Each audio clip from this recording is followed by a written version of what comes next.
Hare Krishna Bharatvarsh. How are you all? Hope you guys are doing good. Today I'll talk about what is stars. जी हाँ, आज का topic होने वाला है. After all हम समझने वाले हैं कि ये होते क्या है तारे, इनकी उत्पत्ति कैसे हुई है, ये कितने प्रकार के होते हैं, प्रोटो स्टार क्या होते हैं, राइट. सारा कुछ डिस्कस होगा इसी वीडियो में. सो इस वीडियो में एंड तक बने रहिएगा. Without any further delay let's get started. First of all हम समझ लेते हैं कि तारे होते क्या, राइट. सो बेसिकली तारे एक खगोलीय पिंड है जो लगातार प्रकाश एवं ऊष्मा उत्सर्जित करते रहते हैं. अतः हम बात करें, सूर्य भी एक तारा है. बहुत कम लोगों को पता होगा कि जो सन है वो एक तरह से स्टार है, क्योंकि लोगों को लगता है सन एक प्लेनेट है, राइट. जबकि ऐसा नहीं है, सन भी एक स्टार है. भार के अनुपात में हम देखें तो तारों में 70% हाइड्रोजन, 28% हीलियम, 1.5% कार्बन एंड 0.5% मात्रा में नाइट्रोजन, नियॉन, लौह अन्य भारी तत्व पाए जाते हैं. तारों को उनके भौतिक अभिलक्षणों जैसे आकार, रंग, चमक, ताप के आधार पर वर्गीकृत किया जा सकता है. तो अब समझते हैं कि तारों के प्रकार कितने होते हैं. तो 3 टाइप्स बेसिकली होते हैं तारों के: रेड, वाइट एंड ब्लू. जी हाँ, लाल, सफ़ेद और नीले 3 रंग के तारे हमेशा सदैव पाए जाते हैं. तारों का रंग पृष्ठ ताप द्वारा निर्धारित होता है. तारे जिनका पृष्ठ ताप अपेक्षाकृत निम्न होता है वे लाल रंग के तारे होते हैं. उच्च पृष्ठ ताप वाले तारे सदैव सफ़ेद होते हैं, जबकि वे तारे जिनका पृष्ठ ताप अत्यधिक उच्च होता है वे नीले रंग के होते हैं. अब हम बात कर लेते हैं प्रॉक्सिमा सेंचुरी क्या है, राइट. सो ये सूर्य के बाद पृथ्वी के सबसे निकटतम तारा माना जाता है. पृथ्वी से इसकी दूरी 4.22 प्रकाश वर्ष है. अल्फा सेंचुरी पृथ्वी से 4.3 प्रकाश वर्ष की दूरी पर स्थित है. अब बात करते हैं कि जो ध्रुव तारा है वो क्या है, राइट. याद रखें, सभी तारों में ध्रुव तारे को अगर हम छोड़ दें तो रात्रि में आकाश में पूर्व से पश्चिम की ओर चलते प्रतीत होते हैं, क्योंकि ध्रुव तारा हमेशा उत्तर दिशा की ओर रिप्रेजेंट करता है. और याद रखें, पृथ्वी स्वयं अपने धुरी पर पश्चिम से पूर्व की ओर घूर्णन करती है. तारे विपरीत दिशा में पूर्व से पश्चिम की ओर चलते हुए प्रतीत होते हैं. अतः हम बात करें, आकाश में तारों की आभासी गति पृथ्वी के अपनी धुरी पर घूर्णन के कारण होती है. ध्रुव तारा उत्तरी ध्रुव के ठीक ऊपर स्थित होता है और समय के साथ अपनी स्थिति नहीं बदलता, क्योंकि ये पृथ्वी के घूर्णन की धुरी पर स्थित होता है. ध्रुव तारा उर्सा माइनर या कहें लिटिल बियर तारा समूह का सदस्य माना जाता है. अब डिस्कस करते हैं birth and evolution of star, तारों का जन्म एवं विकास.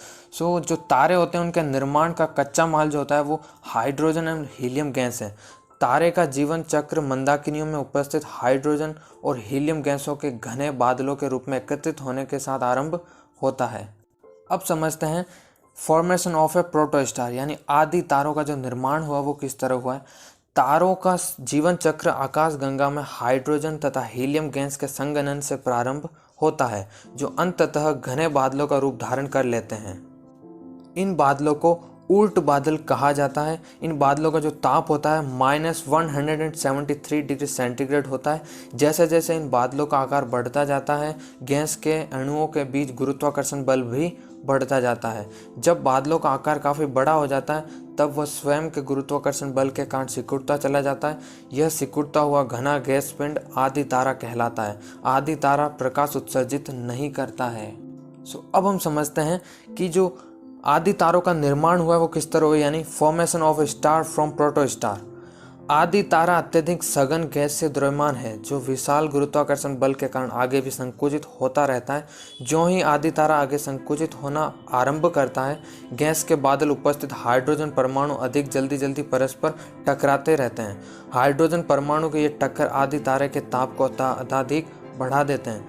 आदि तारे के संकुचन की प्रक्रिया लाखों वर्षों तक यूं ही चलती रहती है, जिसके दौरान आदि तारे में आंतरिक ताप आरंभ में मात्र -173 डिग्री सेंटीग्रेड से लगभग 10⁷ डिग्री सेंटीग्रेड तक बढ़ता है.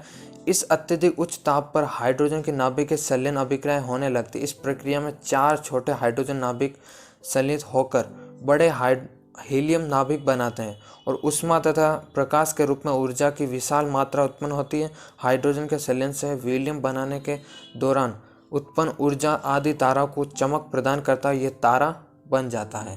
अब बात करते हैं final stage of a stars life. जी हाँ, तारों के जीवन का जो अंतिम चरण होता है वो क्या होता है. अपने जीवन के अंतिम चरण के पहले भाग में तारा लाल यानी जो रक्त होता है, लाल रक्त दानव प्रवस्था में प्रवेश करता है। इसके बाद उसका भविष्य उसके प्रारंभिक द्रव्यमान पर निर्भर करता है। इसकी दो स्थिति हम समझ सकते हैं। पहली जो स्थिति उसे समझते हैं, आइए। यदि तारे का प्रारंभिक द्रव्यमान सूर्य के द्रव्यमान के तुल्य होता है तो रक्त दानव तारा अपने प्रसारित बाह्य आवरण को खो देता है और उसका क्रोड सिकुड़ करके श्वेत वामन तारा बनाता है, जो अंततोगतो अंतरिक्ष में पदार्थ के सघन पिंड के द्वारा नष्ट हो जाता है। अब बात करते हैं सेकंड पॉइंट की ओर, वो है यदि तारे की प्रारंभिक अवस्था सूर्य के द्रव्यमान से काफ़ी अधिक होता है तो उससे बना रक्त दानव तारा अभिनव तारे के रूप में विस्फोट करता है। और आपने नाम सुना होगा सुपरनोवा स्टार, इसे ही सुपरनोवा स्टार कहते हैं। यही विस्फोट करता है और इस विस्फोटित अभिनव तारे को क्रोड संकुचित होकर न्यूट्रॉन तारा अथवा कृष्ण छिद्र बन जाता है। तो ये था सेशन जिसमें हमने डिस्कस किया तारे क्या होते हैं, तारों के प्रकार कितने होते हैं, तारों का जन्म किस प्रकार हुआ, प्रोटोस्टार तारों का जन्म किस तरह हुआ है, राइट। सो सारा कुछ इस वीडियो में डिस्कस किया है। आई होप आपने एंजॉय किया होगा। सो आज के लिए बस इतना ही, मिलते हैं ऐसे किसी नेक्स्ट वीडियो में। तब तक के लिए have a nice day, bye bye, take care, peace out.